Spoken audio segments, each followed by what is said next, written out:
என்ன டாப்பிக்லேருந்து கொஸ்டின் கொடுத்துருந்தோம் அப்படின்னா நிகழ்தகவு ப்ராபபிலிட்டிலேருந்து. இதிலேருந்து நம்ம ஏற்கனவே ஒரு 5 வீடியோ போட்டிருக்கோம் 5 டைப்பில். அதை பேஸ் பண்ணி தான் நம்ம இந்த கொஸ்டின்ஸை கேட்டிருக்கோம். 251வது கேள்வி பாருங்கள். ஒரு உறுதியான நிகழ்ச்சி மற்றும் நடக்க இயலாத நிகழ்ச்சியின் நிகழ்தகவல் முறையே. நம்ம இதை ஃபஸ்ட்டு டைப்பில் சொல்லும்போது இதை பற்றி சொல்லியிருப்போம். உறுதியான நிகழ்ச்சியுடைய நிகழ்தகவு 1, நடக்க இயலாத நிகழ்ச்சியுடைய நிகழ்தகவு 0. So answer 1,0. அடுத்து கேள்வி எண் 252. கீழ்கண்டவற்றுள் எது சரி? ப்ராபபிலிட்டியுடைய வேல்யூ எப்பவுமே எதுலேருந்து எது வரைக்கும் இருக்கும் அப்படின்னா 0லேருந்து 1 வரைக்கும் இருக்கும். நல்லா ஞாபகம் வச்சுக்கோங்க. லெஸ் தானுக்கு கீழே ஈக்குவல் டு சிம்பிள் இருக்கணும். Less than or equal to அப்படிங்கிற அந்த சிம்பிள் இருக்கணும். அப்படி இல்லாமல் இருக்குது அப்படின்னா 2 பக்கமுமே இருக்கணும். ஏதாவது ஒரு பக்கம் இல்லைனா கூட அது தப்பு தான். So answer 0 less than or equal to. இங்கே பி ஆஃப் ஏன்னும் கொடுப்பாங்க, சில நேரம் பி ஆஃப் ஈவெண்ட் அப்படிங்கிறதால ஈன்னு கூட கொடுப்பாங்க. அது பிரச்சனை இல்லை. நீங்கள் கவனிக்க வேண்டியது இந்த less than or equal to simple இருக்கா அப்படிங்கிறது தான். சரிங்களா? அடுத்ததாக கேள்வி எண் 253. 35 பழங்கள் உள்ள ஒரு கூடையில் 7 பழங்கள் அழுகியவை. சமவாய்ப்பு முறையில் ஒரு பழம் தேர்ந்தெடுக்கப்படும் போது அது நல்ல பழமாக இருக்க நிகழ்தகவு. மொத்தம் 35 பழம் இருக்குது. அப்போ பையில் 35 போட்டுக்கணும். 7 அழுகியவை. அவங்க கொஷின் கேட்டிருக்கிறது என்ன கேட்டிருக்காங்கன்னா நல்ல பழம். அப்போ 35ல் இந்த 7 போயிடுச்சுன்னா மீதி இருக்கிறதெல்லாம் நல்ல பழம் தான். அப்போ மீதி எத்தனை பழம் இருக்குன்னா 28. ஸோ நம்ம தேர்ந்தெடுக்க வேண்டியது 28 பழங்கள். அப்போ மேலே 28. 7ஆம் வாய்ப்பாட்டில் கேன்சல் பண்ணலாம் பாருங்கள்.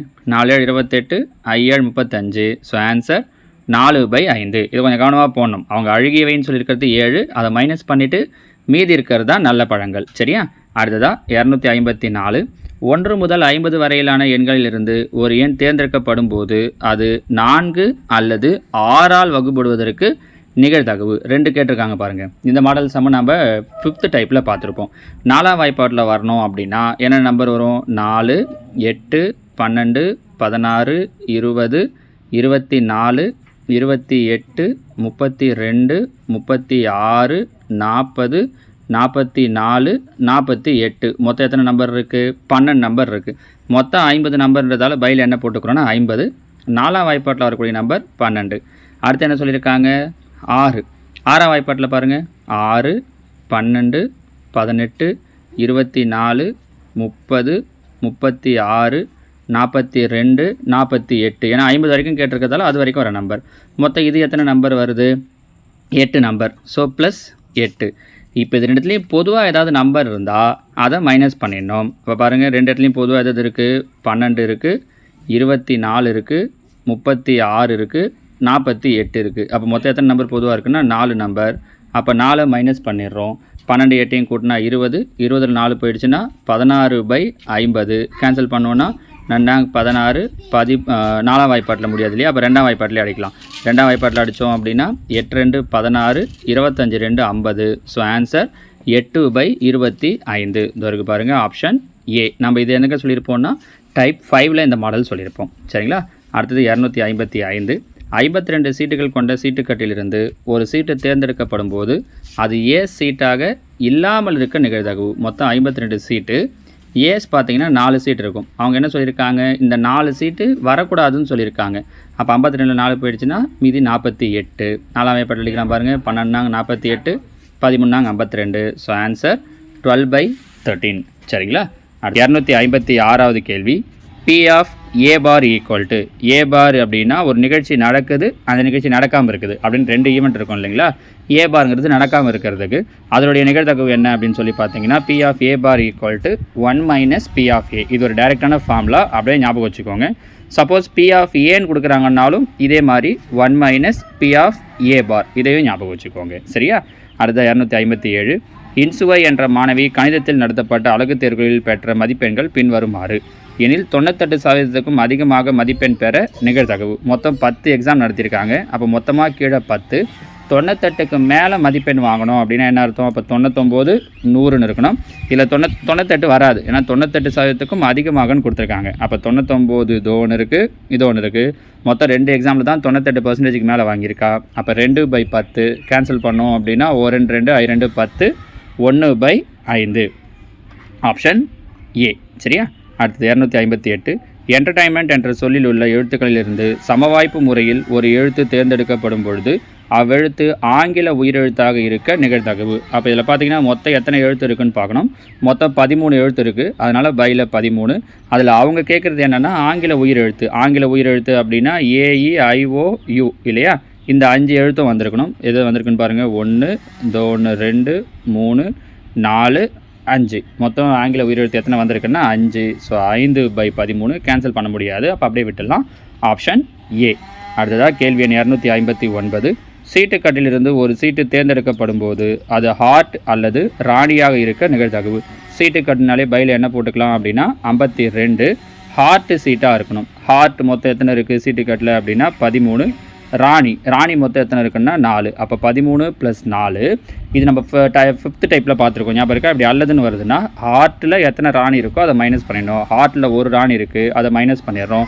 அப்போ 13 4 17. 17 1 போயிடுச்சுன்னா 16/52. 4ஆம் வாய்ப்பாட்டில் அடிக்கலாம். நன்னாங்க 16, 13 52. So answer 4/13. சரியா? அடுத்து கேள்வி எண் 260. ஒரு லீப் ஆண்டில் 53 சனிக்கிழமைகள் வருவதற்கான நிகழ்தகவு. இங்கே நல்லா கவனிச்சுக்கோங்க. லீப் ஆண்டு அப்படின்னு கேட்குறாங்கன்னா answer 2/7.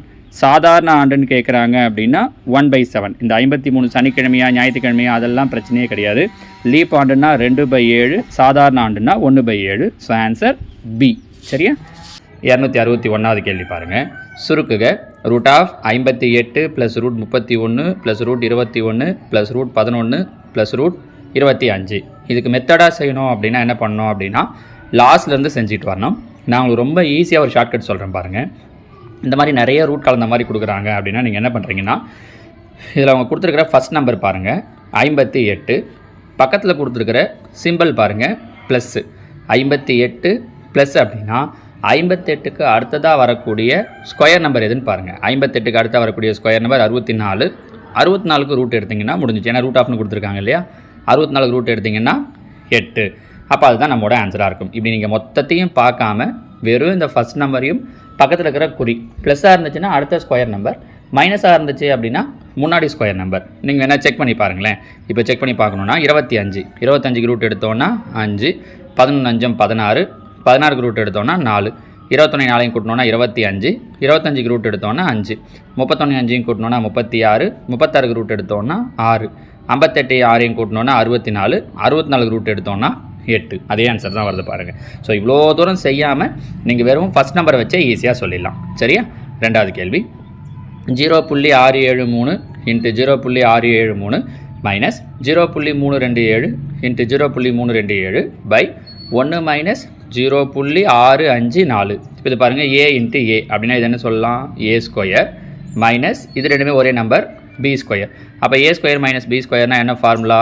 A + B × A - B. இப்போ நம்ம என்ன பண்ணுறோம்?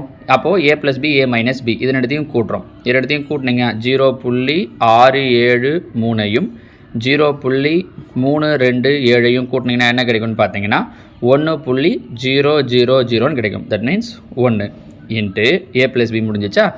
A - B ரெண்டுத்தையும் மைனஸ் பண்ணுறோம். ரெண்டுத்தையும் மைனஸ் பண்ணுறீங்க அப்படின்னா என்ன கிடைக்குதுன்னு பாருங்கள்.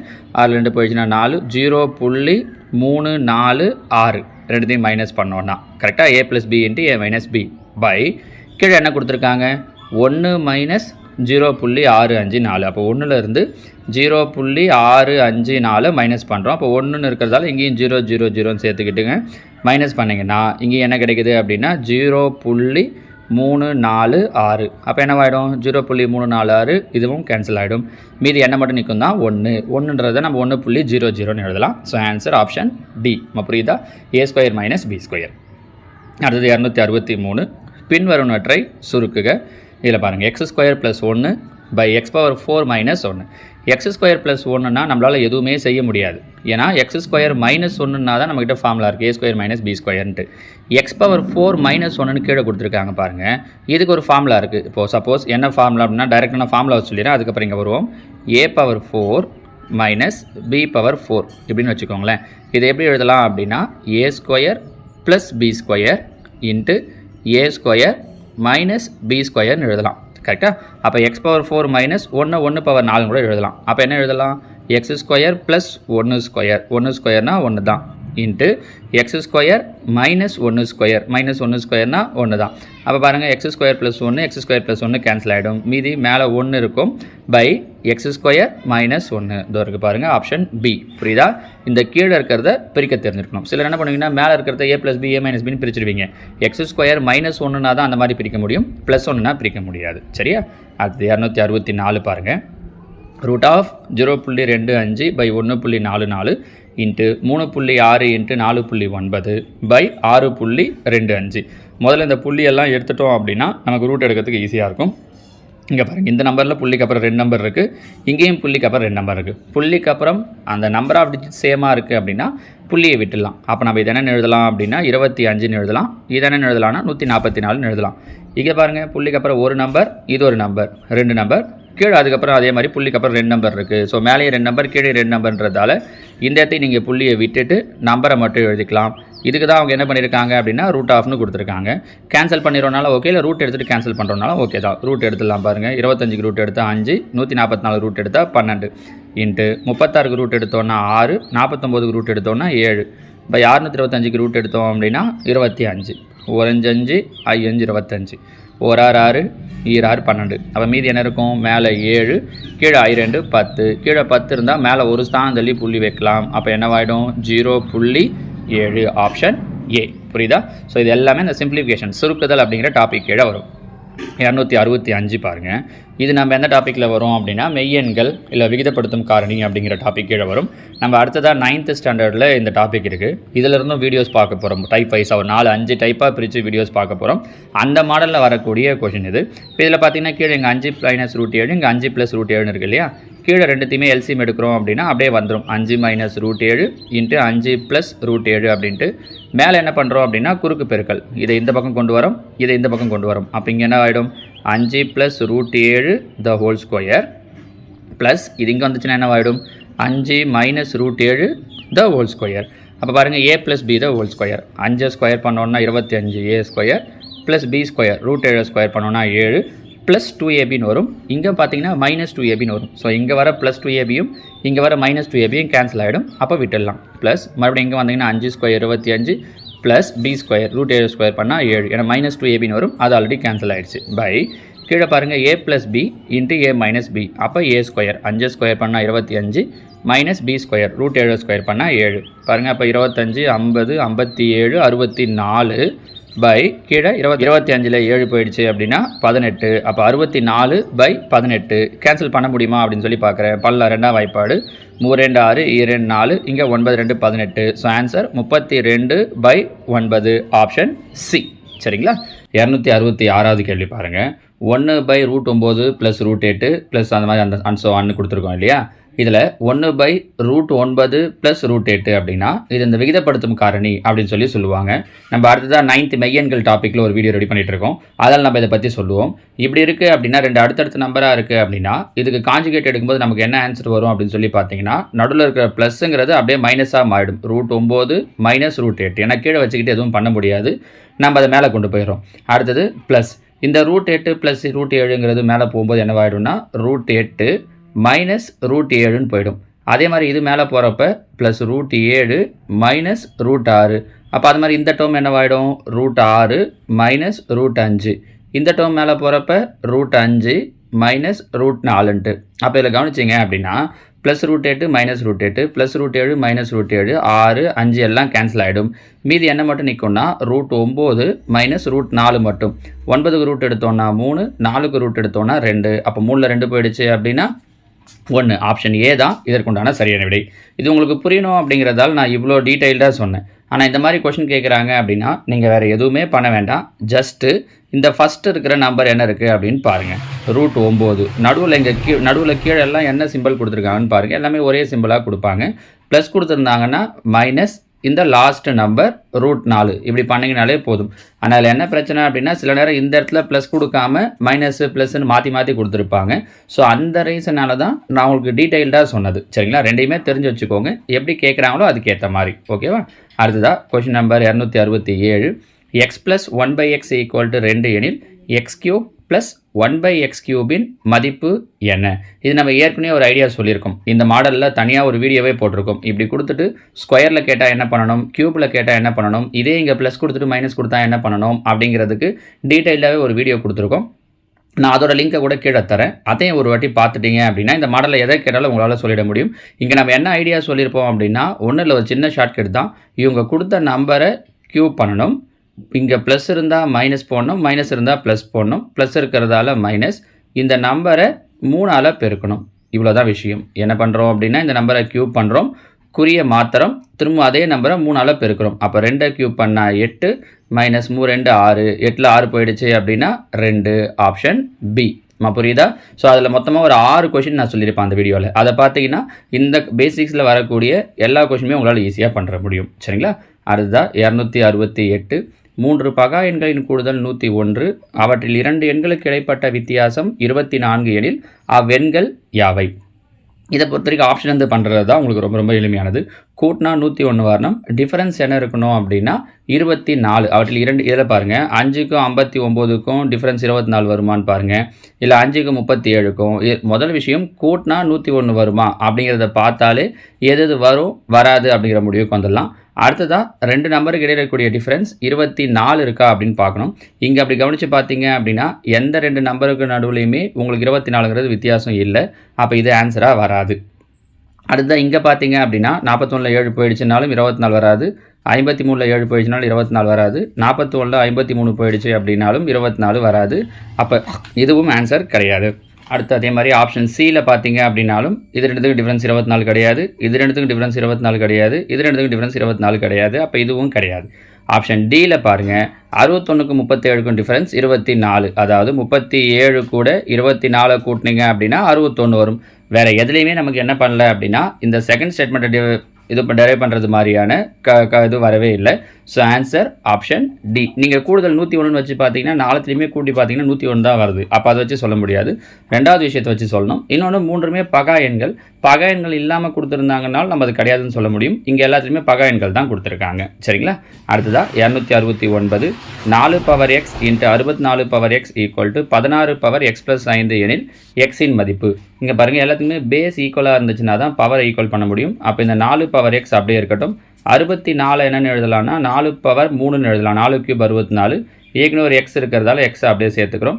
இந்த 16 என்னென்னு எழுதலாம்னா 4². அப்போ 4/2 இன்ட்டு ஏற்கனவே என்ன இருக்குது அப்படின்னா x + 5. இப்போ எல்லாத்துலேயும் பேஸ் சேம் ஆகிடுச்சு பாருங்கள். அப்போ பவரை ஆட் பண்ணிக்கலாம், பவரை ஈக்குவல் பண்ணலாம்.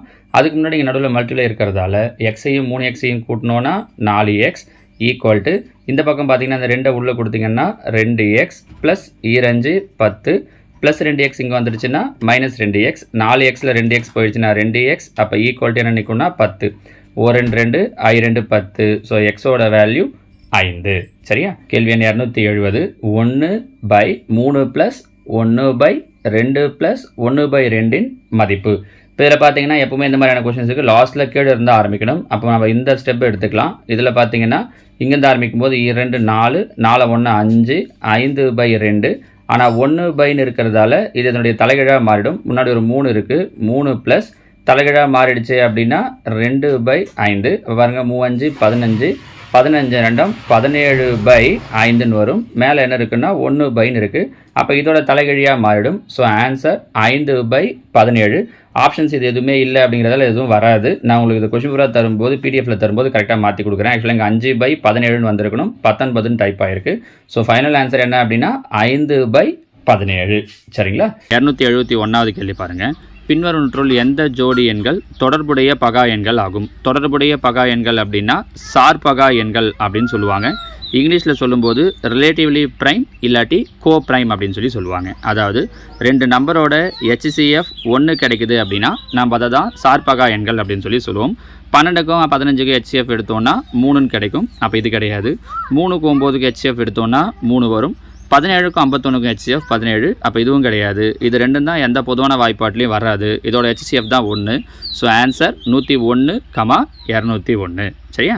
அடுத்து 272 3 எண்களின் விகிதங்கள் முறையே 1:2:3 இவைகளின் HCF 12 எனில் அந்த எண்கள் முறையே. ஒன்றில் அவங்க HCF கொடுத்துட்டாங்கனாலே ரொம்ப ஈஸியாக ஆன்சர் சொல்லலாம். எப்படின்னா HCF என்ன கொடுத்துருக்காங்களோ அதோட மடங்காக தான் ஆன்சர் வரும். இப்போ HCF 12 அப்படிங்கிறதால ஆன்சரில் எல்லா நம்பருமே என்னவாக இருக்கணும் அப்படின்னா 12ஆம் வாய்ப்பாட்டில் வரக்கூடியதாக இருக்கணும். 4 12ஆம் வாய்ப்பாட்டில் வராது, 5 12ஆம் வாய்ப்பாட்டில் வராது, 10 12ஆம் வாய்ப்பாட்டில் வராது, 12 24 36 இதுதான் 12ஆம் வாய்ப்பாட்டில் வரும். So answer option C. இது HCF பார்த்த உடனே அப்படியே ஆன்சர் சொல்கிறது. இன்னொரு வழி என்ன அப்படின்னு சொல்லி பார்த்தீங்கன்னா HCF 12 கொடுத்துட்டு விகிதம் கொடுத்துருக்காங்க இல்லையா, இந்த HCF இந்த ஒவ்வொரு நம்பர் கூடயும் மல்டிப்ளை பண்ணுறது. ஓர் 12 12, ஈர் 12 24, மூ 12 36 எப்படி பார்த்தீங்கன்னாலும் ஆன்சர் ஆப்ஷன் சி. சரியா? அடுத்ததாக கேள்வி எண் 273 எந்த மீப்பெரு எண்ணால் 3322 மற்றும் 3832 என்ற எண்களை வகுக்கும் போது மீதி 7 கிடைக்கும். இப்போ இந்த கொஸ்டினில் என்ன பண்ணணும் அப்படின்னா மீதி 7 கிடைக்கும்னு சொல்லக்கூடிய மிகப்பெரிய எண் எதுன்னு கேட்டிருக்காங்க இல்லையா, எந்த மீப்பெரு எண்ணால்ட்டு. அப்போ இந்த 2 நம்பர்லேருந்து 7 மைனஸ் பண்ணணும். 3322லேருந்து 7 மைனஸ் பண்ணோம் அப்படின்னா 3315. அதே மாதிரி 3832லேருந்து 7 மைனஸ் பண்ணோம் அப்படின்னா 3825. இது ரெண்டுத்துக்கும் HCF கண்டுபிடிச்சோம் அப்படின்னா முடிஞ்சிச்சு. பாருங்கள், ரெண்டுமே எந்த வாய்ப்பாட்டில் வரும்? 5ஆம் வாய்ப்பாடு. 6 5 30 மீதி 3, 6 5 30 மீதி 1, 3 5 15. இங்கே வந்தீங்கன்னா 7 5 35 மீதி 3, 6 5 30 மீதி 2, 5 25. மறுபடியும் இது ரெண்டு எந்த வாய்ப்பாட்டில் வரும்? 3ஆம் வாய்ப்பாடு. ஈர் 3 6, ஈர் 3 6, ஓர் 3 3. இங்கே வந்தீங்கன்னா ஈர் 3 6 மீதி 1, 5 15 மீதி 1, 5 15. இந்த 2 நம்பர் எந்த வாய்ப்பாட்டில் வரும் அப்படின்னு சொல்லி பார்த்தீங்கன்னா 17ஆம் வாய்ப்பாட்டில் வரும். எப்படி கண்டுபிடிக்கலாம் அப்படின்னா இப்போ ரெண்டுத்துக்கு டிஃப்ரென்ஸ் பார்த்தீங்கன்னா 34. 34ன்றது 2ஆம் வாய்ப்பாட்லேயும் 17ஆம் வாய்ப்பாட்லேயும் வரும். ஸோ 2 வாய்ப்பாட்டில் வராது, அதனால் 17ஆம் வாய்ப்பாட்டில் வரும். ஓர் 17 17 மீதி 5, மூ 17 51. இங்கே ஓர் 17 17 மீதி 8, I 17 85. இதுக்கு மேலே எந்த பொதுவான வாய்ப்பாட்லையும் வராது. ஸோ 5 × 3 × 17 பெருக்கிறோம் அப்படின்னா என்ன கிடைக்கும் அப்படின்னா 255. ஸோ இதோட HCF என்ன வரும் அப்படின்னா 255 ஆப்ஷன் பி. சரியா? அடுத்ததாக கேள்வி எண் 274 ஒரு மீச்சிறு எண் 5 6 7 மற்றும் 8ஆல் வகுக்கப்படும் பொழுது மீதி 3ஆகவும் 9ஆல் வகுக்கப்படும் பொழுது மீதம் எதுவும் இல்லை எனில் அந்த எண் யாது? அதாவது என்ன சொல்கிறாங்க அப்படின்னா இந்த நம்பர்லாம் ஒரு பக்கம் இருக்கட்டும், 9ஆல் வகுக்கும் போது மீதி இல்லை. ஸோ 9ஆல் முழுசாக வகுப்படும். அப்போ கீழே கொடுத்துக்கிற ஆப்ஷனில் எது 9ஆம் வாய்ப்பாட்டில் வருது அப்படின்னு பார்த்தோம் அப்படின்னாலே முடிஞ்சிச்சு. 9ஆம் வாய்ப்பாட்டில் வரணும்னா என்ன ரூல்? இருக்கிற எல்லா நம்பரையும் ஆட் பண்ணோம் அப்படின்னா வரக்கூடிய ஆன்சர் 9ஆம் வாய்ப்பாட்டில் வரணும். 1 6 7 7 7 14 14 7 21 21 9ஆம் வாய்ப்பாட்டில் வராது, இது கிடையாது. 1 6 7 7 8 15 15 3 18 9ஆம் வாய்ப்பாட்டில் வரும். இது ஆன்சராக இருக்க வாய்ப்பு இருக்குது. 2 5 7 7 2 9 9 3 12 9ஆம் வாய்ப்பாட்டில் வராது. 3 3 6 6 6 12 3 15 இதுவும் 3ஆம் வாய்ப்பாட் 9ஆம் வாய்ப்பாட்டில் வராது. ஸோ 9ஆம் வாய்ப்பாட்டில் வரக்கூடிய ஒரே நம்பர் இந்த இடத்துல எதுன்னா 1683. ஒருவேளை 2 நம்பர் வந்துருச்சு சார் அப்படின்னா என்ன பண்ணலாம் அப்படின்னா ஒன்றும் இல்லை, மேலே சொல்லியிருக்காங்களா 5ஆல் வகுத்து பார்த்தா மீதி 3 வருது, 6ஆல் வகுத்து பார்த்தா மீதி 3 வருதான்னு செக் பண்ணலாம். சரிங்களா? அப்படி பார்த்துட்டிங்கன்னா அந்த ஆன்சரும் முடிஞ்சிடும். அடுத்ததாக 275 81/576 729/288 6561/144 ஆகியவற்றின் HCF. ஏற்கனவே LCM HCF டைப் சொல்லும்போதே சொல்லியிருக்கோம். HCF கண்டுபிடிக்கணும் அப்படின்னா மேலே இருக்கிற நம்பருக்கெல்லாம் HCF, கீழே இருக்கிற நம்பருக்கெல்லாம் LCM. அப்போ மேலே இருக்கிற நம்பர் என்னென்ன இருக்குது அப்படின்னா 81 729 6561. HCF கண்டுபிடிக்கும் போது HCF எப்படி இருக்கும்? இருக்கிற நம்பர்லேயே சின்ன நம்பர் இல்லாட்டி அதை விட சின்ன நம்பர். இதில் இருக்கிறதுலே சின்ன நம்பர் எது? 81. அப்போ ஆன்சர் ஒன்று 81 இருக்கலாம், இல்லை 81 விட சின்னதாக இருக்கலாம். எல்லாத்துலேயுமே பாருங்கள் மேலே என்ன தான் கொடுத்துட்டாங்கன்னா 81 தான். அப்போ அது பிரச்சனை இல்லை. கீழே இருக்கிற நம்பருக்கு LCM கண்டுபிடிக்கணும். 576 288 144. அப்போ LCM என்ன வரும்? இருக்கிறதுலையே சின்ன பெரிய நம்பர் இல்லாட்டி அதை விட பெரிய நம்பர். எது இருக்கிறதுலே பெரிய நம்பர்? 576. அப்போ கீழே ஒன்று 576 இருக்கலாம், இல்லை அதை விட பெரிய நம்பர் இருக்கலாம். கண்டிப்பாக சின்ன நம்பர் இருக்காது. பாருங்கள், இது 576 விட கீழே சின்னது, இது 576 விட சின்னது, இதுவும் சின்னது. அப்போ கண்டிப்பாக எந்த ஆன்சர் தான் வரும் அப்படின்னா ஆப்ஷன் ஏ 81/576. இந்த மாதிரி முடிவு பண்ணுறீங்க அப்படின்னா ரொம்ப ஈஸியாக முடிவு பண்ணுற முடியும். சரிங்களா? இல்லாட்டி நீங்கள் என்ன பண்ணணும்? மேலே இருக்கிற நம்பரெல்லாம் எடுத்து HCFும் கீழே இருக்கிற நம்பரெல்லாம் LCM கண்டுபிடிச்சும் சொல்லலாம். சரிங்களாமா? 76வது கேள்வி பாருங்கள். 6 மணிகள் முதலில் ஒன்றாக அடிக்கும், பின்னர் அவை ஒவ்வொன்றும் 2 4 6 8 10 மற்றும் 12 வினாடிகள் இடைவெளி விட்டு அடிக்கும் என்றால் 30 நிமிடத்தில் எத்தனை முறை 6 மணிகள் ஒன்றாக சேர்ந்து ஒலித்திருக்கும். அப்போ இந்த எல்லா நம்பர்ஸுக்கும் நம்ம என்ன கண்டுபிடிக்கணும் அப்படின்னா எல்சிஎம் கண்டுபிடிக்கணும். கரெக்டாக 2, 4, 6, 8, 10, 12 நம்ம ஏற்கனவே எல்சிஎம் கண்டுபிடிக்க ஐடியா சொல்லியிருக்கோம். இது எல்லாத்துக்கும் எல்சிஎம் கண்டுபிடிச்சிங்கன்னா என்ன வரும்னா 120. இருந்தாலும் நம்ம புதுசாக சிலர் இருப்பீங்க அப்படிங்கிறதுக்காக நான் எப்படி கண்டுபிடிக்கிறது அப்படின்றதையும் சொல்லிடுறேன். 6, 8, 10, 12 எல்லாத்துக்கும் எல்சிஎம் எடுத்தோம் அப்படின்னா முதல்ல 2ஆம் வாய்ப்பாட்டில் வகுக்கலாம் பாருங்கள். 1 2 2 4 3 2 4 2 5 2 6 2 மறுபடியும் சில நம்பர்ஸ் எதில் வரும் அப்படின்னா 2ஆம் வாய்ப்பாட்டில் 1 வராது, 1 2 3 வராது, 2 4 5 வராது, 3 2 6 இப்போ இருக்கிறதுல 2 நம்பர் 3ஆம் வாய்ப்பாட்டில் வரும். அப்போ 3ஆல் செய்கிறோம் அப்படின்னா 1 1 1 3 3 2 5 1 3 2 10 2 4 4 3 12 அப்போ இதோட எல்சிஎம் என்ன கிடைக்குது அப்படின்னா 120. அதாவது அவங்க கொடுத்துருக்கிறது எல்லாமே வினாடிகளில் கொடுத்துருக்காங்க. அப்போ கிடைச்சிருக்கிறது வினாடி 120 செகண்ட். இதை நிமிஷமாக மாற்றுறோம் அப்படின்னா எவ்வளோ வரும் அப்படின்னா 2 நிமிஷம் 2 மினிட்ஸ். அவங்க எவ்வளோ நேரத்துக்கு கேட்டிருக்காங்க அப்படின்னா 30 நிமிடம். ஒருவேளை இதெல்லாம் அடுத்தது எப்போ ஒன்றா அடிக்கும்னு கேட்டிருந்தாங்கன்னா 2 நிமிஷம் கழிச்சுன்னு சொல்லிட்டு இருக்கலாம். ஆனால் 30 நிமிஷத்தில் எவ்வளோ முறை ஒன்றா அடிக்கும்னு கேட்டிருக்காங்க. 2 நிமிஷத்துக்கு ஒரு வாட்டி ஒன்றா அடிக்கும். மொத்தம் 30 நிமிஷம். 30 2ஆல் வகுத்தோம் அப்படின்னா 15. ஆனால் ஆன்சர் 15 கிடையாது. ஏன் அப்படின்னா முதல்ல பாருங்கள் 6 மணிக்கு முதலில் ஒன்றாக அடிக்கும். அப்போ ஏற்கனவே ஒரு முறை மொத்தத்தையும் சேர்த்து ஒன்றா அடிச்சிருக்கோம் பார்த்தீங்களா. அப்போ தான் நம்ம ஸ்டார்ட் பண்ண முடியுமே. அதனால் அந்த 1 ப்ளஸ் பண்ணிக்கணும். ஸோ 15 + 1 16. நம்ம என்ன தப்பு பண்ணுறோம்னா இது வரைக்கும் நல்லாவே போட்டு வந்துடுவோம். 15 போட்டு 15 ஆன்சராக போட்டுருவோம். 15 கிடையாது. ஏற்கனவே ஒன்றா ஒரு முறை நம்ம அடிக்கிறோம். அப்போ தான் நம்ம ஸ்டார்ட் ஆகவே ஆரம்பிக்கும் எப்போவுமேன்றதால அந்த 1 ஆட் பண்ணிக்கணும். So answer 16. சரியா? அடுத்ததாக கேள்வி எண் 277. எண்கள் 20, 25, 40 மற்றும் 75ஆல் வகுபடும் மிகப்பெரிய 4 இலக்க எண் இந்த நம்பராலாம் டிவைட் ஆகணும். இது நீங்கள் ஒவ்வொன்றா நம்ம முன்னாடியே இதுக்கான ஐடியா சொல்லியிருக்கோம். 20, 25ன்னு பார்க்கலாம். நான் என்ன பண்ணிக்கிறேன் அப்படின்னா 75 ஃபஸ்ட்டு எடுத்துக்கிறேன். ஏன் 75 ஃபஸ்ட்டு எடுக்கிறோம் அப்படின்னு பார்த்தீங்கன்னா 75ன்றது 3ஆம் வாய்ப்பாட்டில் வகுப்படும். ஏன்னா 25 75 கரெக்டாக. அப்போ கீழே இருக்கிறதுல 3ஆம் வாய்ப்பாடை வச்சு பார்க்குறது ரொம்ப ஈஸியானது. நம்ம டைப் 6, 7 இதை பற்றி சொல்லியிருக்கோம். அப்போது 3ஆம் வாய்ப்பாடை வச்சு பார்க்குறது ஈஸியானதுன்றதால இப்போ பாருங்கள் 9 6 15 3ஆம் வாய்ப்பாட்டில் வரும். 3 0 0 3ஆம் வாய்ப்பாட்டில் வரும். 9 8 17 3ஆம் வாய்ப்பாட்டில் வராது. 8 5 13 4 17 3ஆம் வாய்ப்பாட்டில் வராது. ஸோ இது ரெண்டுத்தில் ஏதோ ஒன்று தான் ஆன்சராக இருக்கணும். அதே நேரம் பாருங்கள் இது ரொம்ப கம்மியாக இருக்குது பாருங்கள் 3000. கண்டிப்பாக ஆன்சர் எங்கே வரும்னா 9000 சில்லறையில் தான் வரும். 3000னா அப்போ அதுக்கப்புறம் அதில் வரக்கூடிய இந்த நம்பருக்குலாம் என்சிஎம் எடுக்கிறோன்னா அந்த வாய்ப்பாட்டில் வரக்கூடிய நம்பரே கிடையவே கிடையாது. ஸோ 3000ன்றது ரொம்ப சின்ன நம்பர்ன்றதால வரவே வராது. அப்போ ஆன்சர் 9600. இது ஒரு ஷார்ட்கட். டக்குன்னு ஒரு 2 இல்லை 5 செகண்டுக்குள்ளாடி சொல்கிறதுக்கான ஒரு வழி. சரிங்களா? அடுத்ததாக 278. x³ + 1 மற்றும் x⁴ - 1 ஆகியவற்றின் HCF. இது நம்ம ஏற்கனவே டைப் 8ல் இந்த மாதிரி கொஷின்ஸ்க்கு எப்படி ஆன்சர் கண்டுபிடிக்கிறது அப்படிங்கிறத சொல்லியிருக்கோம். இப்போ x³ + 1 அப்படின்னா இது எப்படி எழுதலாம்? x + 1 × x² - x + 1ன்னு எழுதலாம். ஃபார்முலா இந்த a³ + b³ அந்த ஃபார்முலாவை யூஸ் பண்ணி. அதே மாதிரி x⁴ - 1 இதுக்கும் நம்ம ஃபார்முலா சொல்லியிருக்கோம். டைப் 8 பார்த்தீங்க அப்படின்னா இந்த விஷயம் உங்களுக்கு தெளிவாக புரிஞ்சிடும். a⁴ - b⁴ அப்போ a² + b² x² + 1² 1 x² - 1² வரும். கரெக்டாக? a² - b². அப்போ அதை எப்படி எழுதலாம்? a + b x + 1 × a - b x - 1ன்னு எழுதலாம். இங்கே HCF கேட்டிருக்காங்க. ஸோ x + 1 தான் ரெண்டுத்துலேயும் பொதுவாக இருக்கிறது. அப்போ HCF என்ன வந்துடும் அப்படின்னா ஆப்ஷன் சி x + 1. நான் LCM HCFக்கு 2 நாளுக்கு முன்னாடி வீடியோ போட்டிருந்தோம் பாருங்கள் டைப் 8ல். அதில் இப்போ இதில் கொஞ்சம் வேகமாக சொல்லிட்ட மாதிரி இருக்குது அப்படின்னா கூட இந்த ஃபார்முலா தெரியல அப்படின்னா கூட அந்த டைப்பில் பார்த்தீங்கன்னா இந்த ஃபார்முலாலாம் உங்களுக்கு தெரிஞ்சிடும். அதில் நம்ம எல்லா விஷயங்களையுமே சொல்லியிருக்கோம். சரியா? So option C. அடுத்ததாக 279.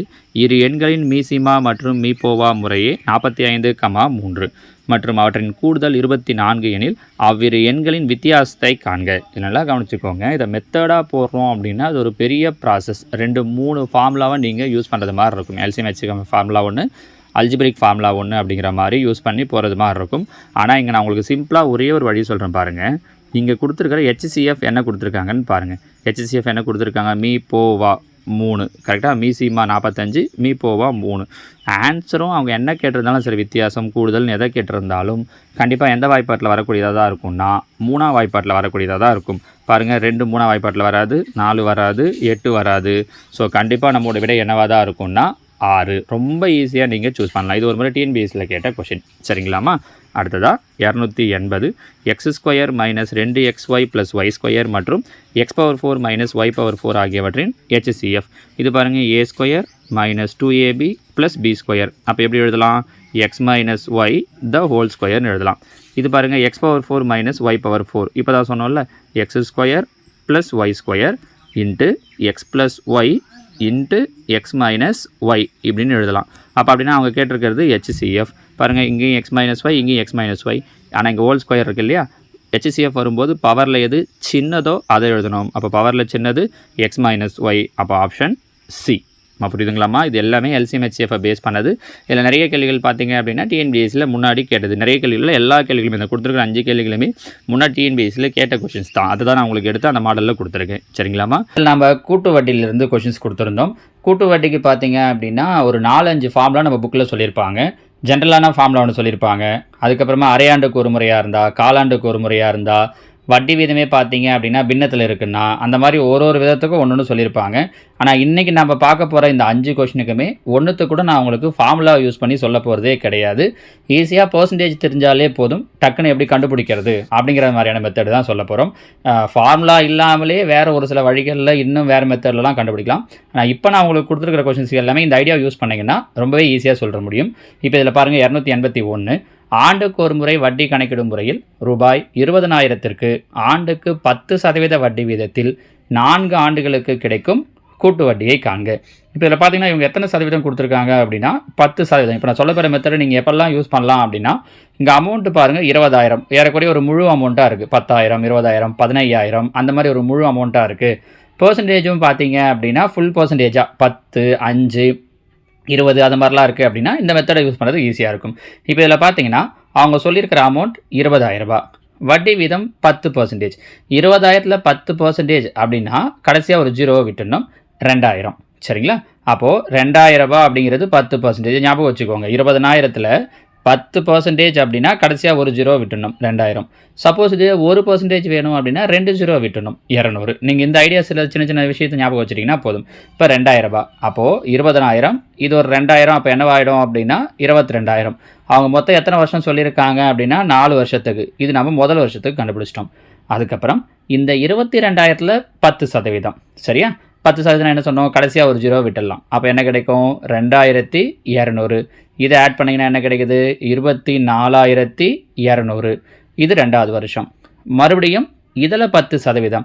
இதில் 10%னா கடைசியாக ஒரு 0 விட்டுட்டோன்னா 2,420. இது ரெண்டுத்தையும் கூட்டினீங்கன்னா என்ன கிடைக்குதுன்னு பாருங்கள், 26,620. கரெக்டாக? இது 3வது வருஷம். மறுபடியும் 4வது வருஷம். மறுபடியும் இதில் 10% என்ன பண்ணணும்? கடைசியாக அந்த 0 விட்டுட்டோன்னா 26,62. ஒன்று இந்த வட்டியெல்லாம் மட்டும் கூட்டினீங்க அப்படின்னாலும் போதும், இல்லை மொத்தமாக கூட்டிட்டு அசல்லேருந்து மைனஸ் பண்ணிடலாம். பாருங்கள், கூட்டினீங்க அப்படின்னா என்ன கிடைக்குது அப்படின்னா 29,282. நம்ம போட்ட அமௌண்ட் 20,000, இப்போ கிடைச்சிருக்கிறது இது. அப்போ மைனஸ் பண்ணோன்னா என்ன கிடைக்குது? 9,282. Option A. இதுக்கு நீங்கள் ஃபார்முலா யூஸ் பண்ணிங்கன்னா பவரில் எண்ணுக்கு 4 வரும். பெரிய ப்ராசஸாக இருக்கும். உங்களுக்கு அதை விட இது ஈஸி. சரியா? அடுத்ததாக 280. உங்களுக்கு புரியணும் அப்படிங்கிறதுக்காக நான் இவ்வளோ தூரம் விளக்கமாக சொல்லிகிட்டு இருக்கேன். டைம் எடுக்குது. நீங்கள் டக்குன்னு போடுறீங்க, விஷயத்தை புரிஞ்சுக்கிட்டீங்க அப்படின்னா ஒரு 15லேருந்து 30 செகண்டுக்குள்ளாடி சம்மியே போட்டு முடிச்சிடலாம். சரியா? 282. கீழே கொடுக்கப்பட்டுள்ள விவரங்களுக்கு கூட்டு வட்டியை காண்க. அசல் ரூபாய் 4,000, வட்டி வீதம் R 5%, N 2 ஆண்டுகள், ஆண்டுக்கு ஒரு முறை வட்டி கணக்கிடப்படுகிறது. அப்போ பாருங்கள், இங்கே 4,000 ரூபாய் அமௌண்ட் சொல்லியிருக்காங்க. வட்டி வீதம் எவ்வளோ சொல்லியிருக்காங்கன்னா 5%. முதல்ல போன கேள்வியில் பார்த்தது 10%. 4,000ல் 10%னா 400. 5%னா 10ல் பாதி இல்லையா? அப்போ 400னா 400ல் பாதி என்னவாயிடும்? 200. அப்போ முதல் வருஷத்துக்கான வட்டி 200 ரூபாய். சரியா? இதில் இன்னொன்று, அடுத்த ஸ்டெப்பு நீங்கள் போகாமலேயே கூட கீழே இருக்கிற ஆன்சர்லேருந்து சொல்ல முடியும். நான் கொஷினை முடிக்காமையே இப்போ அந்த ஒரு வருஷத்தை வச்சே சொல்ல முடியும். இப்போ ஒரு வருஷத்துக்கு எவ்வளோ வட்டி வந்திருக்கு? 200 ரூபாய். அவங்க மொத்தம் எத்தனை வருஷம் சொல்லியிருக்காங்க? 2 வருஷம். ஒரு வருஷத்துக்கு 200 ரூபாய்னா 2 வருஷத்துக்கு 400. கூட்டு வட்டிங்கிறதால இந்த 200க்கு ஒரு கொஞ்சம் வட்டி போடுவாங்க இல்லையா? அப்போ 400 விட கொஞ்சம் அதிகமாக இருக்கும். 405, 410 அந்த மாதிரி தான் இருக்கும். கண்டிப்பாக 300 இருக்காது. 400 விட கொஞ்சம் தான் அதிகமாக இருக்குமேன்றதால 500, 600 இருக்கிறதுக்கு வாய்ப்பே கிடையாது. நீங்கள் இந்த ஒரு இடத்துல வச்சு என்னென்னு சொல்லிடலாம் அப்படின்னா 410ன்னு சொல்லிடலாம். இந்த ஐடியாவை ஞாபகம் வச்சுக்கோங்க. சில பெரிய பெரிய கேள்விகள் வரும்போது இந்த ஐடியா யூஸ் ஆகும். சரிங்களா? இங்கே நம்ம சொல்லி முடிச்சிடலாம். அப்போ பாருங்கள் 5%னா 200. ஸோ 4200 இது முதல் வருஷம் ஆச்சா. ரெண்டாவது வருஷத்துக்கு இந்த 4200ல் 5%, 4200ல் 10%னா ஒரு ஜீரோ விட்டுணும் 420, 5%னா அதில் பாதி 210. கரெக்டாக? அப்போ பாருங்கள் கூட்டினா 4410, 4000 ரூபா போட்டோம், 410 ரூபா இன்ட்ரெஸ்ட் கிடச்சிருக்கு. கரெக்டாக? நம்ம இதை தான் முழுசாக போடாமலே முதல்லே சொன்னோம். சரிங்களாமா? அடுத்ததாக 283, அசல் ரூபாய் 5000, ஆண்டு வட்டி வீதம் R=4%, N=1.5 ஆண்டுகள், அரையாண்டுக்கு ஒரு முறை வட்டி கணக்கிடப்படுகிறது எனில் கூட்டு வட்டி காண்க. இப்போ இதுலேயும் பாருங்கள், அசல் 5000 ரூபாய், வருஷத்துக்கு தான் வட்டி வீதம் எவ்வளோ சொல்லியிருக்காங்க அப்படின்னா 4%. அவங்க வட்டி வீதம் என்ன பண்ணுறாங்கன்னா அரையாண்டுக்கு ஒரு முறை கணக்கு பண்ணுறாங்க. ஸோ வருஷத்துக்கு 4%னா அரையாண்டுக்குன்னா 6 மாதத்துக்கு ஒரு வாட்டி. அப்போ 4% வராது. எத்தனை பர்சன்டேஜ் தான் வரும்? 2% தான் வரும். புரியுதான்னு பாருங்கள். அவங்க 4% சொல்லியிருக்காங்கன்றதால் நம்ம 4% கண்டுபிடிக்கக்கூடாது. அரையாண்டுக்கு ஒரு முறைன்றதால 4 பாதி ஆகிட்டோம்னா 2. சப்போஸ் காலாண்டுக்கு ஒரு முறைன்னு சொல்லியிருந்தாங்கன்னா 4 வகுத்துனா 4 காலாண்டு வரும் இல்லையா? அப்போ அதை 4 பிரிச்சிருந்தோன்னா 1%ன்னு எடுத்துருக்கணும். இப்போ இங்கே பாருங்கள் 1.5 வருஷத்துக்கு சொல்லியிருக்காங்க. வழக்கம் போல் வருவோம். முதல்ல எவ்வளோ சொன்னாங்க? 5000 ரூபாய். இப்போ நம்ம எத்தனை பர்சன்டேஜ் கண்டுபிடிக்க போகிறோம்? 2%. 5000த்தில் முதல்ல ஆரம்பிக்கும் போதே சொன்னோம் இல்லையா? 5000த்தில் 10%னா 500, ஒரு ஜீரோ போயிடும். 1%னா 2 ஜீரோ போயிடும். அப்போ 1%னா 50, நமக்கு தேவை 2%. அப்போ 52 என்னவாயிடும்? 100. அப்போ ரெண்டுத்தையும் கூட்டணும் அப்படின்னா 5100. இது முதல்ல 6 மாதத்துக்கு. அவங்க மொத்தம் 1.5 வருஷத்துக்கு கேட்டிருக்காங்க. நம்ம ஆஃப் இயர்லி ஒன்ஸ் அரையாண்டுக்கு ஒரு முறை தான் பண்ணுறோம். இது முதல்ல 6 வருஷத்துக்கு. சரியா? இப்போ மறுபடியும் இதில் 2%. பாருங்கள் 5100ல் 1%னா இந்த 2 ஜீரோ போயிடும். அப்போ 2%னா 51 × 2 என்ன வந்துடும்? 102. கரெக்டாக? கூட்டணும் அப்படின்னா 2 0 2 5 5202. இப்போ பாருங்கள் இந்த 5202ல் கடைசியாக ஜீரோ இருந்தால் கேன்சல் பண்ணிடலாம். நம்பராக இருக்குது அப்படின்னா நீங்கள் அத்தனை ஸ்தானம் தள்ளி புள்ளி வச்சுக்கணும். அப்போ 2 ஸ்தானம் தள்ளி புள்ளி வச்சோன்னா 52.02ங்கிறது 1%. 2% வேணும் அப்படின்னா அப்போ 0.04, 52 × 2 அப்படின்னும்போது 104. நீங்கள் இந்த வட்டியை மட்டும் கூட்டிக்கிட்டால் கூட ஓகே தான். இல்லை கூட்டிக்கிட்டு மைனஸ் பண்ணிக்கிட்டிங்கனாலும் சரி தான். எப்படி பண்ணாலும் எப்படினாலும் கடைசியாக 0.4ன்னு முடியுது. அதை வச்சும் நீங்கள் யோசிக்கலாம். அப்போ இங்கே கூட்டினீங்க அப்படின்னா நமக்கு என்ன கிடைக்குது அப்படின்னா 5306.04. அப்போ நம்ம போட்ட அமௌண்ட் 5000 மைனஸ் பண்ணிட்டீங்கன்னா 306.04 அப்படிங்கிறது தான் நமக்கான ஆன்சர். நம்ம புரியுதுங்களாமா? அடுத்ததாக 284, அசல் ரூபாய் 30,000, முதலாம் ஆண்டு வட்டி வீதம் R=7%, இரண்டாம் ஆண்டு வட்டி வீதம் R=8%, ஆண்டுக்கு ஒரு முறை வட்டி கணக்கிடப்படுகிறது கூட்டு வட்டி. இப்போ இதில் பார்த்தீங்கன்னா முதல் வருஷம் வேறு பர்சன்டேஜ், ரெண்டாவது வருஷம் வேறு பர்சன்டேஜ். அப்போ இங்கே ஃபஸ்ட்டு பாருங்கள், முதல்ல நம்ம எவ்வளோ அமௌண்ட்டு போடுறோம் அப்படின்னா 30,000 ரூபாய். இதுக்கு எவ்வளோ சொல்லியிருக்காங்க? First year 7%. இப்போ 30,000த்தில் 10% அப்படின்னா ஒரு ஜீரோ விட்டுணும், 1%னா 2 ஜீரோ விட்டுணும். அப்போ 1%ன்றது 300. நமக்கு எத்தனை பர்சன்டேஜ் தேவை? 7%. அப்போ 300 × 7, 21 போது என்னவாயிடுது? 2100. அப்போ கூட்டினோன்னா 32,100. ரெண்டாவது வருஷம் 8%. அப்போ இதில் 8%, 32,100ல் 1%னா 2 ஜீரோ போயிடும். அப்போது 8%னா பெருக்கணும். என்ன வருது? 1 8 2 16 மீதி 1 3 24 1 25. ஆட் பண்ணிவிட்டு 30,000லேருந்து மைனஸ் பண்ணிக்கலாம். அப்போ 8 6 6 4 3. ஸோ எவ்வளோ கிடைக்குது? 34,668. நம்ம போட்ட அமௌண்ட்டு 30,000 ரூபாய். அப்போ மைனஸ் பண்ணிட்டோம் அப்படின்னா 4,668.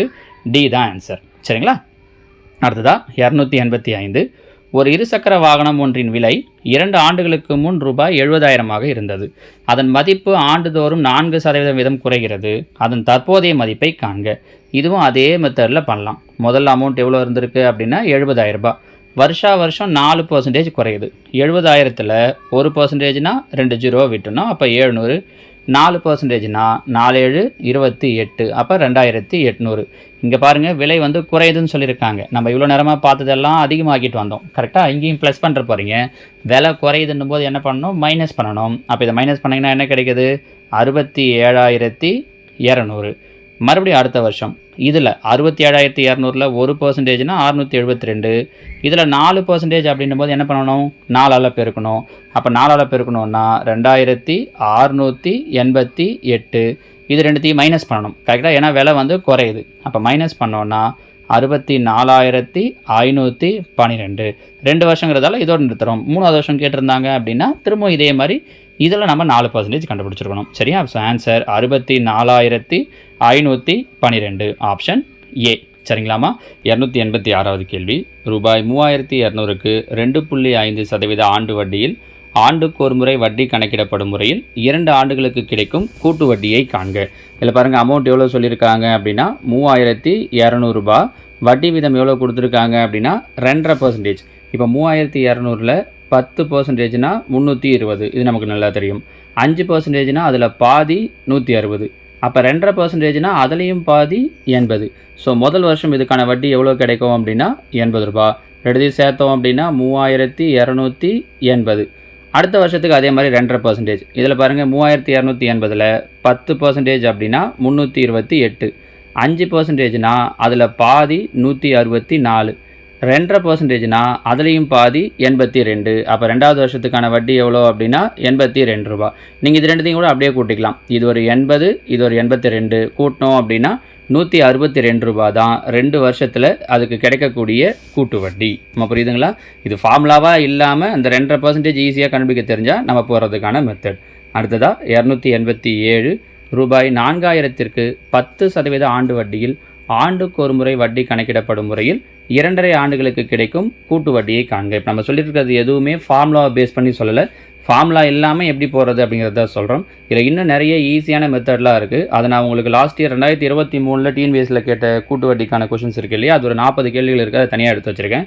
அதை நான் சொல்லும்போது அங்கே இன்னும் சில ஷார்ட்கட்லாம் நான் உங்களுக்கு சொல்கிறேன். இதில் பாருங்கள் 4000 ரூபாய்க்கு 10% வட்டி வீதம். அப்போ 4000 4000ல் 10% எடுத்து ஒன்றும் பிரச்சனை இல்லை, ஈஸியாக சொல்லிடலாம். 400 ரூபாய்.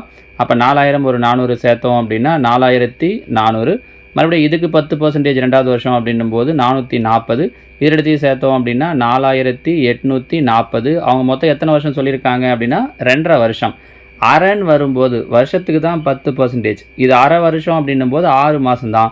அப்போ இப்போ அந்த 2 வருஷம் முடிஞ்சிச்சு. அடுத்த அரை வருஷத்துக்கு வரும்போது வட்டி வீதம் என்னவாயிடும் அப்படின்னா 5% ஆகிடும். அப்போ பாருங்கள் 4840ல் 10%னா 484.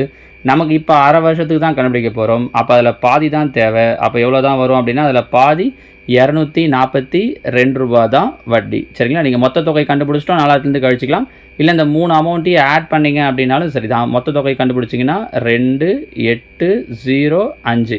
அப்போ நம்ம போட்ட அமௌண்ட்டு 4000 ரூபாய். கிடைக்கிற மொத்த தொகை 5082. ஸோ மைனஸ் பண்ணோம் அப்படின்னா 1082 ரூபா தான் நமக்கு கிடைக்கக்கூடிய கூட்டு வட்டி. நம்ம புரியுதா? இது ஃபார்முலா யூஸ் பண்ணோன்னா ஒவ்வொன்றுத்துக்கும் நீங்கள் ஒரு ஃபார்முலாவை ஞாபகம் வச்சுக்கிறது மாதிரி இருக்கும். இப்போ இதில் பாருங்கள் 288.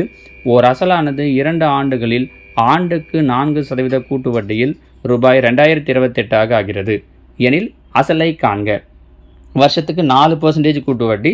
அமௌண்ட் டோட்டலாக எவ்வளோ ஆகுது அப்படின்னா 2028. அப்போ டோட்டல் அமௌண்ட்டு 2028 இன்ட்டு வட்டி வீதம் எவ்வளோ கொடுத்துருக்காங்க அப்படின்னா 4%.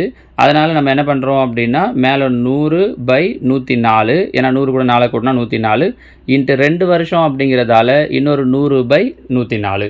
இப்போ கேன்சல் பண்ணிட்டீங்க அப்படின்னா முடிஞ்சிச்சு. இங்கே கேன்சல் பண்ணலாம் பாருங்கள். 4ஆம் வாய்ப்பாடு இது 25, இது 26 முறை. அதே மாதிரி 25 4 இது பார்த்தீங்க அப்படின்னா 26.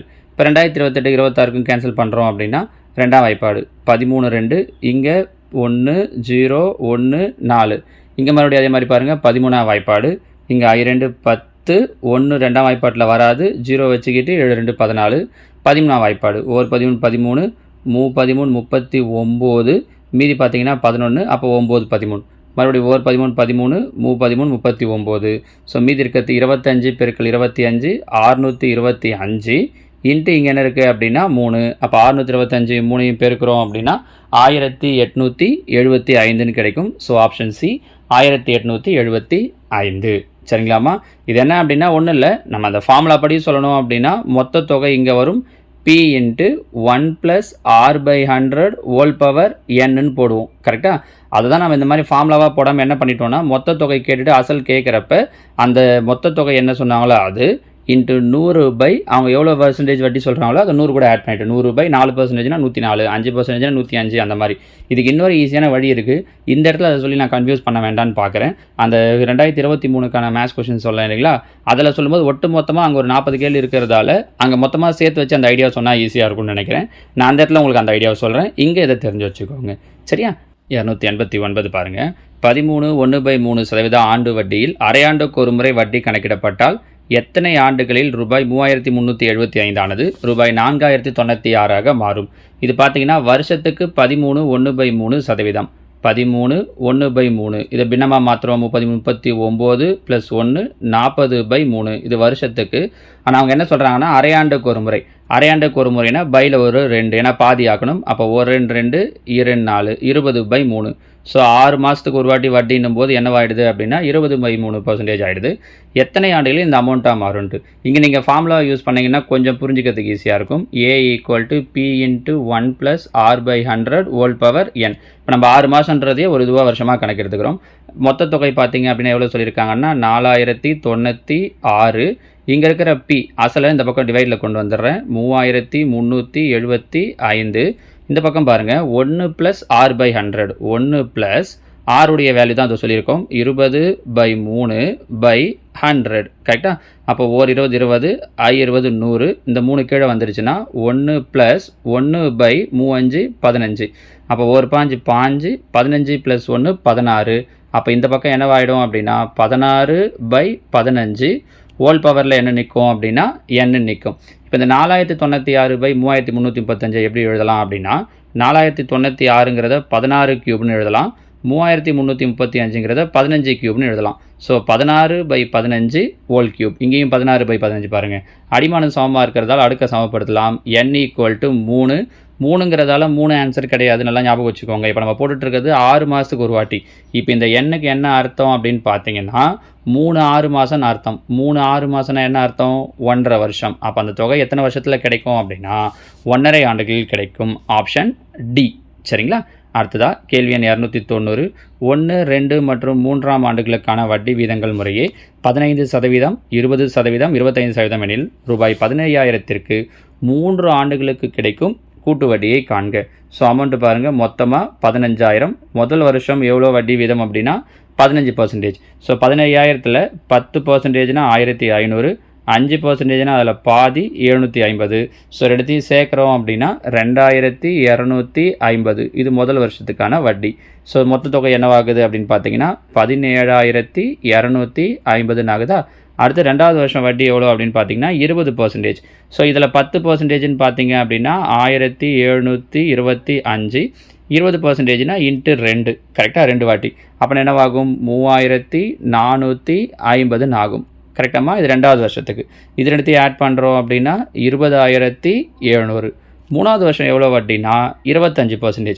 25%னா இப்போ இதில் பாருங்கள் 10% அப்படின்னா 2,070. 20%னா அது அப்படியே டபுள் ஆக்கணும் அப்படின்னா 4,140. 25%னா இதில் பாதி.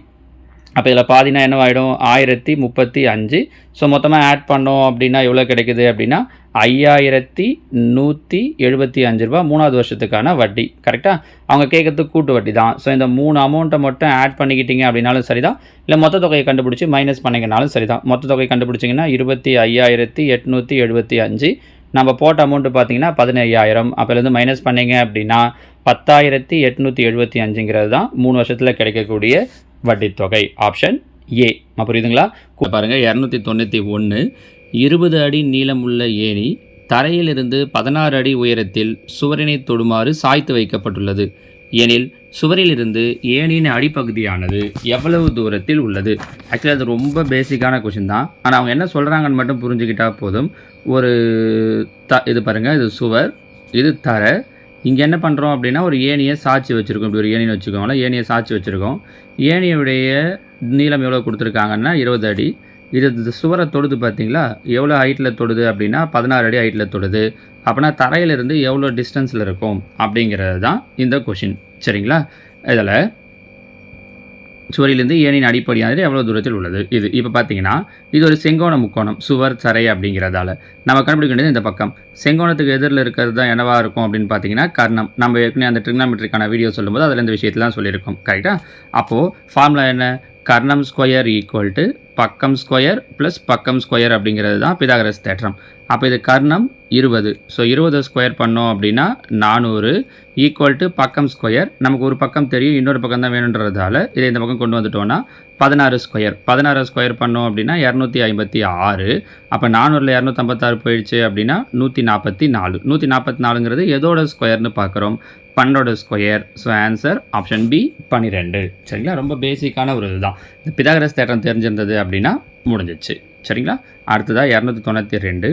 ஓர் இரு சமபக்க முக்கோணத்தின் சமபக்கங்கள் ஒவ்வொன்றும் 13 சென்டிமீட்டர் மற்றும் அடிப்பக்கம் 24 சென்டிமீட்டர் எனில் அதன் உயரத்தை காண்க. இதில் என்ன சொல்லியிருக்காங்க? நம்ம இரு சமபக்க முக்கோணத்துக்கான ஃபார்முலாலாம் எதுவுமே தேவை கிடையாது. இதோட இரு சமபக்க முக்கோணம், இதோட சமபக்கங்கள் ரெண்டும் 13 சென்டிமீட்டர். இதோட அடிப்பக்கம் எவ்வளோ சொல்லியிருக்காங்க அப்படின்னா 24 சென்டிமீட்டர். அவங்க கேட்குறது இந்த ஹைட்டு. இப்போ நடுவில் ஒரு கோடு போடுறோம் அப்படின்னா கண்டிப்பாக அது என்ன பண்ணும் அப்படின்னா இரு சமபக்கம் முக்கோணத்தை 2 சமபாகமாக பிரிக்கும். அப்போ என்னவாயிடும்? இந்த பக்கம் 12, இந்த பக்கம் 12. அவங்க கேட்குறது இந்த ஹைட் என்னங்கிறது தான். இதுலேயும் பாருங்கள், இது ஒரு இதுக்கு நம்ம செங்கோணமாக போடுறோம் அப்படின்னும் போது இது கரெக்டாக ஒரு குத்துக்கோடாக வரைகிறோன்னா இங்கே 90 டிகிரி. அப்போ இதுக்கு எதிரில் இருக்கிறது கர்ணம். ஸோ 13 ஸ்கொயர் பண்ணுறோம் அப்படின்னா 169. கீழே இருக்கிறது 12. 12 ஸ்கொயர் பண்ணுறோன்னா 144.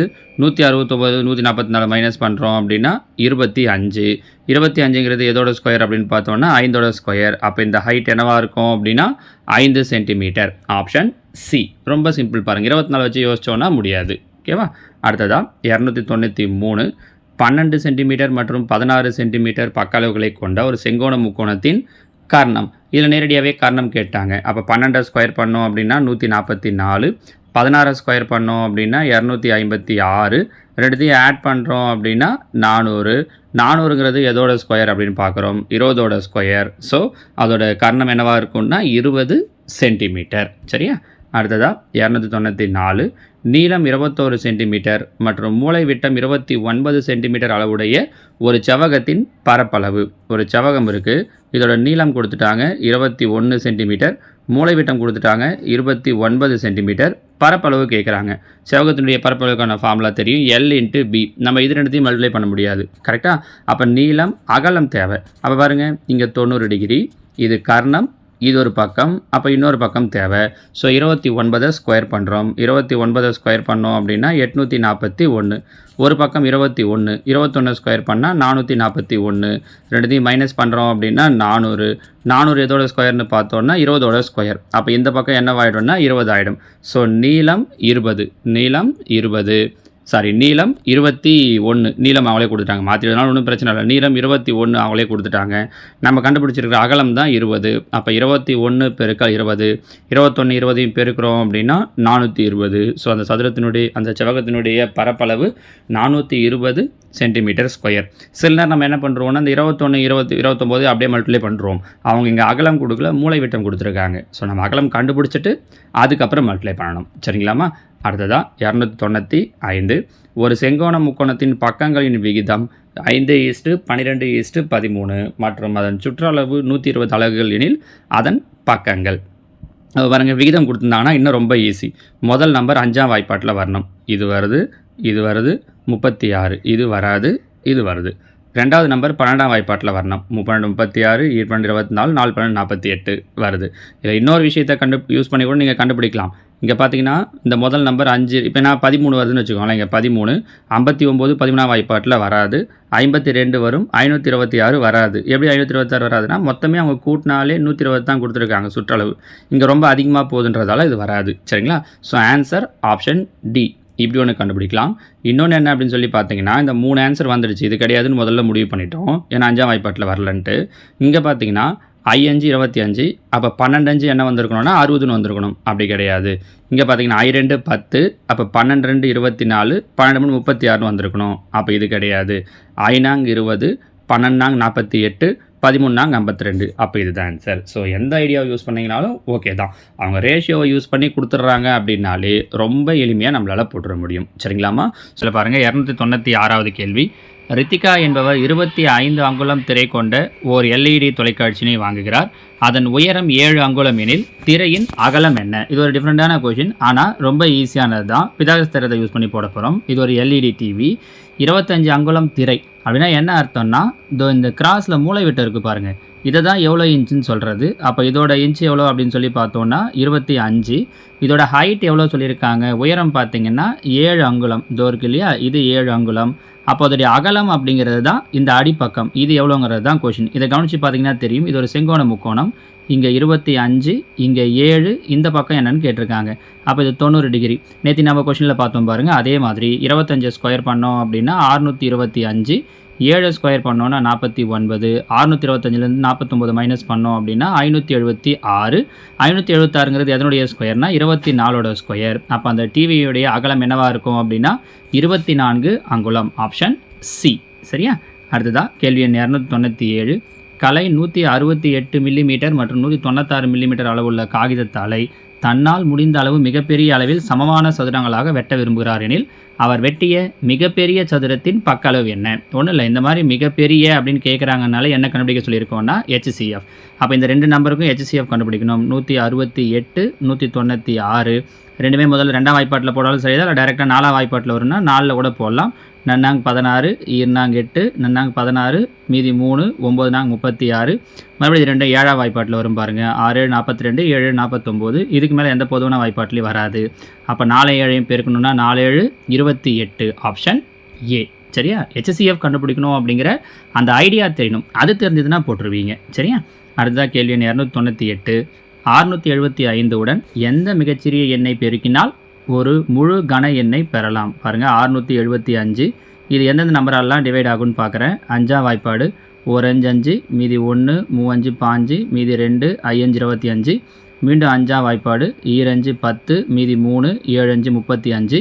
3ஆம் வாய்ப்பாடு, 9 3 27, மறுபடியும் 3ஆம் வாய்ப்பாடு, 3 9.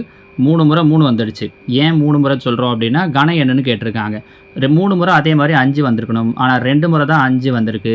அப்போ இன்னும் ஒரு 5 தேவைப்படுது. So answer option D 5.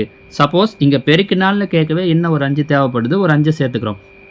ஒருவேளை இதே இடத்துல வகுத்தால்னு கேட்டிருந்தாங்கன்னா எது எக்ஸ்ட்ரா இருக்கோ அதை ரிமூவ் பண்ணிடணும். 2 5 எக்ஸ்ட்ரா இருக்குது, அது தேவை கிடையாதுன்றதால் அதை விட்டுட்டோன்னா அப்போ ஆன்சர் என்ன வந்திருக்குன்னா 25 வந்திருக்கும். அதனால தான் ஆப்ஷன் 2த்தையுமே வச்சுருக்கோம், கவனிங்க. சரியா? ஸோ பெருக்கினால்னு கேட்டால் எது தேவையோ அதை சேர்க்கணும், வகுத்தால்னு கேட்டால் எது எக்ஸஸாக இருக்கோ அதை விட்டுடணும். சரிங்களாமா? அடுத்ததாக கேள்வி எண் 299.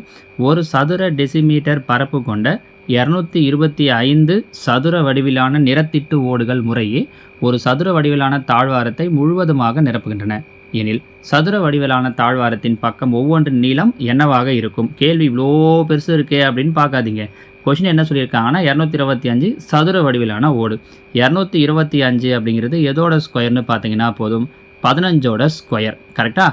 அப்போ ஆன்சர் என்ன அப்படின்னா அதனுடைய ஒரு பக்கத்தினுடைய நீளம் தான் கேட்டிருக்காங்க. So answer 15. அவங்க டெசிமீட்டரில் கொடுத்துருக்கிறதால decimetre. So 15 decimetre. Option A. கேள்வி பார்க்குறதுக்கு அவ்வளோ பெருசு இருந்திருக்கும், ஆனால் விஷயம் ரொம்ப சின்னது பாருங்கள். இதே தான் மேத்ஸை பொறுத்த வரைக்கும். நம்ம கொஷினை பார்த்துட்டு ஏதோ பெருசாக இருக்குது நமக்கு தெரியலையே அப்படின்ற மாதிரி யோசிச்சுப்போம். ஆனால் கொஷினை படித்து விஷயம் என்னன்றதை புரிஞ்சுக்கிட்டிங்கன்னா நிச்சயமாக உங்களுக்கு தெரிஞ்ச மாதிரியான ரொம்ப பேசிக்கான விஷயமாக தான் இருக்கும். அடுத்து பாருங்கள், கேள்வி எண் 300. 4489 சென்டிமீட்டர் ஸ்கொயர் பரப்பளவு கொண்ட ஒரு தலைவரின் உருவப்படமானது சதுர வடிவில் உள்ளது. ஸோ சதுர வடிவில் இருக்கக்கூடிய உருவப்படம் சொல்லியிருக்காங்க. பரப்பளவு எவ்வளோ கொடுத்துருக்காங்கன்னா 4489. அப்போ இது எதோட ஸ்கொயர்னு பார்த்தா போதும் பக்க அளவு தெரிஞ்சிடும். 4489ங்கிறது 67ஓட ஸ்கொயர். கேள்வி நீங்கள் எடுத்தீங்கன்றதால 67 ஈஸியாக சொல்லிடுறீங்க சார். இப்போ எக்ஸாமில் நான் பார்க்குறோன்னா எப்படி தெரிஞ்சுக்கிறதுனா உங்களால் ஈஸியாக சொல்ல முடியும். ஒன்றுமே இல்லைங்க பாருங்கள். இப்போது 60 ஸ்கொயர் அப்படின்னா 3600. கரெக்டாக? ஏன்னா 6 36. இது 3 அதை விட அதிகமாக தான் இருக்குது. 70 ஸ்கொயர்னால் 7 49, 4900. ரைட்டா? அப்போது இது ரெண்டுத்துக்கு நடுவில் தான் வரணும். 4900 கம்மியாக இருக்கிறதால 60க்கும் 70க்கும் நடுவில். கடைசி என்னன்னு முடியுது? 9ன்னு முடியுது. அப்போது 6 எப்பெல்லாம் 9ன்னு முடியும்? கடைசியாக 3ன்னு இருந்தால் முடியும், இல்லாட்டினா கடைசியாக 7ன்னு இருந்தால் முடியும். ஒன்று 63 ஸ்கொயராக இருக்கணும், இல்லை 67 ஸ்கொயராக இருக்கணும்.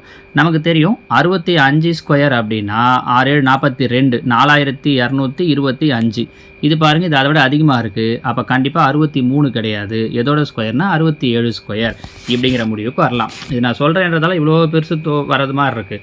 நான் யோசிச்சிங்கன்னா விஷயம் ரொம்ப சின்னது தான். அப்போ இங்கே பாருங்கள், ஒரு சதுர வடிவத்தில் இருக்கக்கூடிய தலைவருடைய படம் பக்க அளவு 67ன்னு தெரிஞ்சிச்சு. அதை சுற்றி 2 சென்டிமீட்டர் அளவில் மரச்சட்டை இருக்கான். அதை சுற்றி இருக்கக்கூடிய மரச்சட்டத்தின் அளவு 2. அப்போ இந்த பக்கம் 2, இந்த பக்கம் 2 இருக்கும். 67, 69, 71. ஸோ பக்க அளவு எதனுடைய என்னவாயிடும்னா 71 ஆகிடும். அவங்க கேட்கறது இந்த மரச்சட்டத்தினுடைய பரப்பளவு தான். அப்போ பெரிய சதுரத்தின் பரப்பளவு மைனஸ் சின்ன சதுரத்தின் பரப்பளவு. அப்போ 71 ஸ்கொயர் பண்ணணும். 71 ஸ்கொயர் பண்ணோம் அப்படின்னா 5041. 67 ஸ்கொயர் பண்ணோன்னா மறுபடியும் உட்காந்து 67 ஸ்கொயர் பண்ணிட்டு இருக்காதிங்க. அதை தான் அவங்களே கொடுத்துட்டாங்கல்ல. 4489. அப்போ ரெண்டுத்தையும் மைனஸ் பண்ணோம் அப்படின்னா 552 அப்படிங்கிறது தான் அந்த மரச்சட்டத்தினுடைய பரப்பளவு. So answer option C, 552 centimetre.